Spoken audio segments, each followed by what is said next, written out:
চলো আজ তোমাদের সাথে শেয়ার করব একটা দারুণ চাউ রেসিপি, যেটা সম্পূর্ণ নিরামিষ, কোনো রকম পেঁয়াজ না। অনেকেই বলে চাউয়ে পেঁয়াজ না দিলে ভালো লাগে না, কিন্তু একবার তোমরা এই পদ্ধতিতে বানিয়ে দেখো তো, আমার পদ্ধতিতে।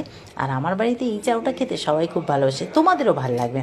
প্রথমে যা যা সবজি দেবার সেটা আমি নুন দিয়ে সিদ্ধ করে নিয়েছি, তারপরে চাউটা দিলাম। চাউটা আমার বেশ ভালোভাবে সিদ্ধ হয়ে গেছে।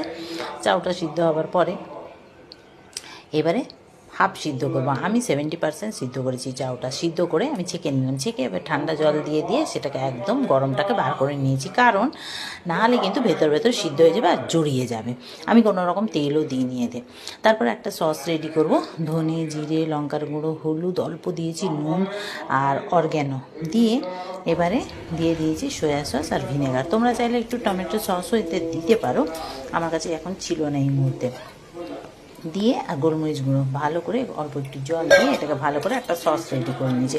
আর ওদিকে তেলের মধ্যে দিয়ে দিলাম ক্যাপসিকামটা একটু ভাজা হয়ে গেছে, তারপরে দিয়ে দিলাম লঙ্কা কুচি, তারপরে ওই সসটা দিয়ে দিলাম। সসটা দিয়ে এইবারে ব্যাস আর কি, চাউটা দিয়ে ভালো করে নেড়ে চিড়ে একদম নামিয়ে নিলাম, ব্যাস। তারপরে প্লেটে সার্ভ করলাম। সত্যি বলছি, একবার ট্রাই করে দেখো, ভালো লাগবেই লাগবে। আর পেঁয়াজ ছাড়া কেউ বুঝতেই পারবে না। কেমন লাগলো জানিও কিন্তু খেয়ে।